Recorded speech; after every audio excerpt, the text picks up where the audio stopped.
મિત્રો, દ્વિચલ સુરેખ સમીકરણમાં સ્વાધ્યાય 3.1માં આપણે પહેલો દાખલો ગણ્યો. હવે બીજો દાખલો ગણીએ છીએ. રકમ આ પ્રમાણે છે.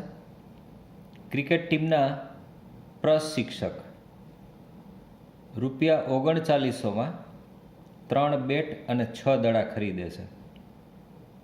આપણી પાસે જે પહેલી મેટર છે એને આપણે સમીકરણ સ્વરૂપમાં લઈ જઈએ. ધારો કે એક બેટની કિંમત ₹X અને એક દડાની કિંમત ₹Y છે. તો દેખીતી રીતે માની લો કે બેટની કિંમત ₹150 હોય તો 3 બેટની કિંમત શું થાય? તો 150 ને તમે 3 વડે ગુણો એટલે 450 આવે. એ 3 બેટની કિંમત થઈ. આની અંદર એક બેટની કિંમત X રૂપિયા છે, એને તમે 3 વડે ગુણો તો બેટની કુલ કિંમત શું થાય? તો કે 3X. અને 6 દડાની કુલ કિંમત 6Y થાય, કારણ કે એક દડાની કિંમત Y રૂપિયા છે, એટલે 6 દડાની કિંમત 6Y એવી રીતે દર્શાવી શકાય. હવે આપણી પાસે જે માહિતી છે એ મુજબ 3 બેટ અને 6 દડા એની કુલ કિંમત ₹3900 છે. તો 3X વત્તા 6Y બરાબર 3900. એટલે આ થઈ 3 બેટની કિંમત, આ થઈ 6 દડાની કિંમત. એ બેયનો સરવાળો ₹3900 આવ્યો. હવે આને તમે 3 વડે ભાગી નાખો. આખા સમીકરણને 3 વડે ભાગો તો અહીંયા X, આને 3 વડે ભાગો તો 2Y. 1300 ગુણ્યા 3 એટલે 3900 એટલે 1300. એટલે પહેલી જે મેટર છે એને અનુરૂપ આપણને આ સમીકરણ મળ્યું. હવે આપણી પાસે બીજી મેટર છે. એ શું છે? એવું કીધું કે તે જ પ્રકારના વધુ 3 દડા, એટલે એ જ પ્રકારનું એક બેટ અને 3 દડા એવી રીતે ખરીદે છે. તો એના ₹1300 થાય છે. તો આ એક બેટ અને 3 દડા એની કુલ કિંમત દર્શાવતું સમીકરણ છે. બરાબર. પછી X અને Y ની કિંમત જે હોય તે પણ આ સમીકરણ આ રીતે દર્શાવે છે. તો મિત્રો, બંને પરિસ્થિતિ છે એના આપણને સમીકરણ મળી ગયા. એટલે કે દ્વિચલ સુરેખ સમીકરણ યુગ્મ એ આપણી પાસે છે. તો એ સમીકરણ 1 અને 2 એ આપેલ પરિસ્થિતિની બેઝિક રીત છે. રકમમાં આપણને અહીંયા આગળ બેઝિક ઉપરાંત ભૌમિતિક રીત પણ કીધી છે. તો આપણે એને આલેખની રીત, એની અંદર આલેખની અંદર એને ખાસ દર્શાવવું પડે. તો આપણે એ વસ્તુ હવે કરીએ છીએ. આ જ દાખલાને આલેખમાં આપણે દર્શાવીએ છીએ. અહીંયા આગળના દાખલામાં જોયું એવી રીતે જે પરિસ્થિતિ છે એ મુજબના બે સમીકરણો મારી પાસે છે. X + 2Y = 1300. X ને સૂત્રનો કરતા બનાવ્યો, 2Y ને આપણે પેલી સાઈડ લઈ ગયા એટલે -2Y.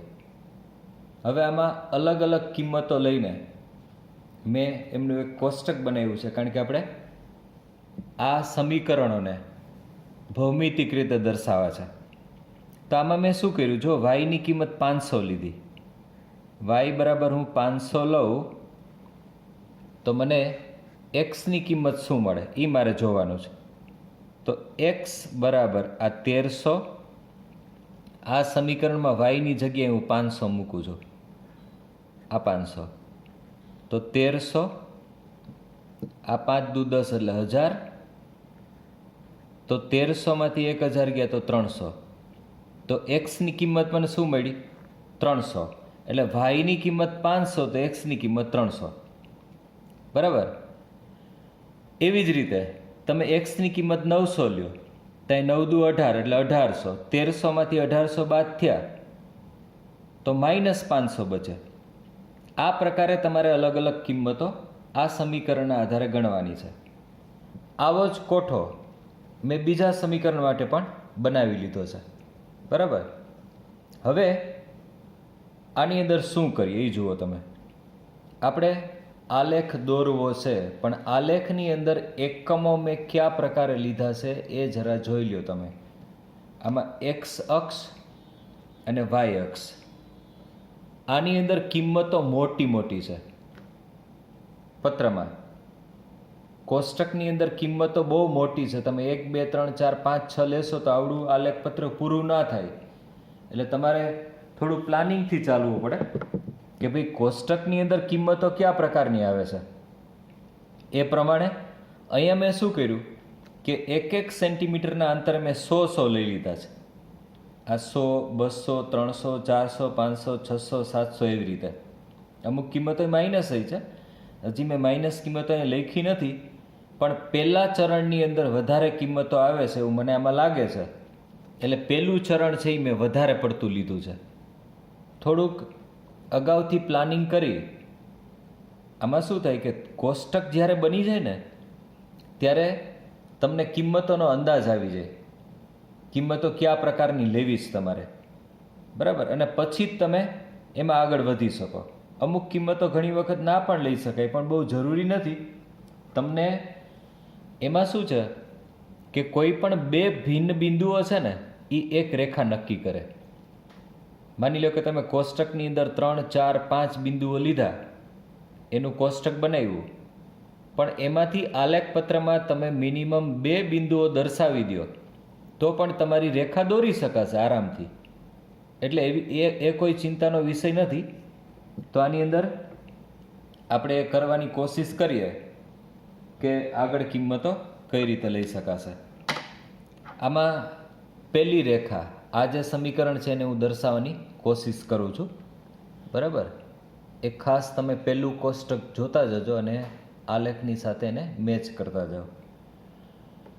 તો આમાં પહેલી કિંમત છે 300 500. આમાં એક શ્યામ ઉપર 300, અહીંયા 300 દેખાડે છે જુઓ. એક શ્યામ ઉપર 300 આ કિંમત, બરાબર. અને વાયામ ઉપર 500 જુઓ. આ 300થી શરૂ કરીને અહીંયા જઈએ એટલે આ કિંમત મને મળી ગઈ. એટલે આ 300 500. બીજી -500 900. તો -500 તો આ તરફ આવે એટલે 1 2 3 4 મારી પાસે બહુ નથી અહીંયા બિંદુ, એટલે એ તરફ હું જતો નથી. કિંમતો લઈ શકાય એમ છે, બરાબર. પણ એના પછીની કિંમત આપણે લઈએ 1300 0. તો 1300 આ રહ્યો અહીંયા, આ 1300. અને 0 એટલે વાય અક્ષ ઉપરનું 0 એટલે અહીંયા વચ્ચે છે, એટલે એ આ પોઈન્ટ થયો. મેં તમને એવું ખાસ કીધું કે તમારી પાસે મિનિમમ 2 બિંદુઓ હોય તો પણ તમે રેખા દોરી શકશો. એ વચ્ચેનું બિંદુ મેં ઓલરેડી કાઢી નાખ્યું છે આમાંથી. અને એ દર્શાવવું હોય તો દર્શાવી શકાય. કદાચ આને મેં આ તરફ લીધું હોત થોડુંક તો અહીંયા -500 સુધી હું લઈ જઈ શક્યો હોત, પણ અત્યારે એની કંઈ જરૂર નથી. મને 2 બિંદુઓ મળી ગયા છે એટલે રેખા હું આરામથી દોરી શકીશ. એટલે આને તમે બંને બિંદુઓને જોડી દો, બરાબર. હજી થોડીક રેખાઓને આગળ લંબાવી હોય તો લંબાવી શકશો, બરાબર.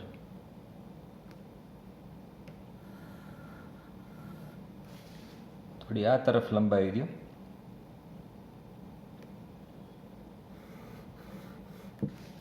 એટલે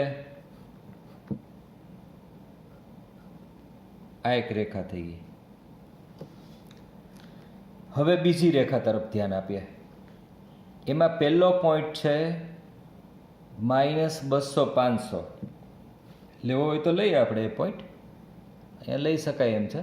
-200 અહીં કદાચ હું લંબાવી દઉં તો -100 આ જગ્યાએ, અહીંયા -200, બરાબર.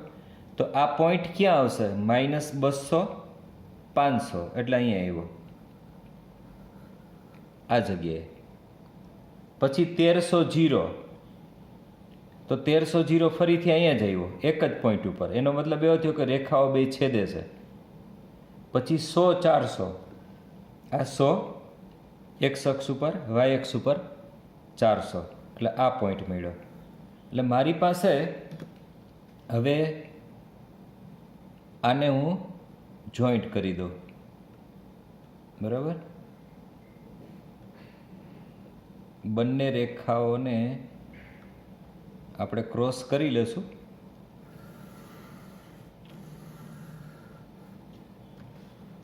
અને આગળ લંબાવી દઈએ.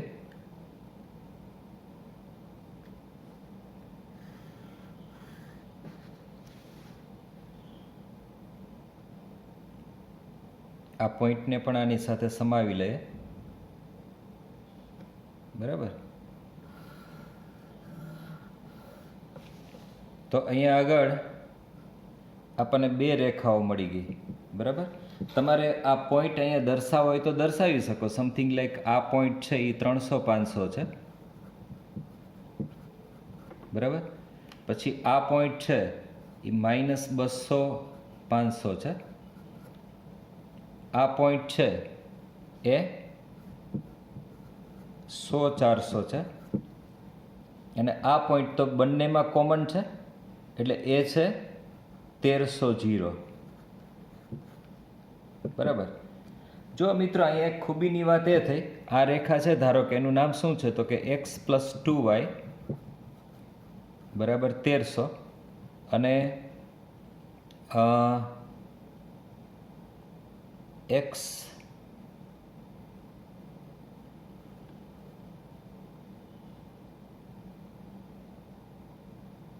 + 3y બરાબર 1300. આ પ્રકારનું સમીકરણ છે. એટલે આ બંને રેખાઓ છે એ પરસ્પર આ બિંદુ આગળ છેદે છે, બરાબર. તો અહીંયા આગળ આપણને જે બેઝિક વસ્તુ આપેલી હતી એના પરથી આપણે બંને રેખાઓને એક જ આલેખપત્ર ઉપર દર્શાવવાની કોશિશ કરી. આની અંદર જે પહેલો કેસ આપણે શીખાતા એ પ્રકારનું જ આ સમીકરણ છે કે જેથી બંને રેખાઓ પરસ્પર છેદે છે.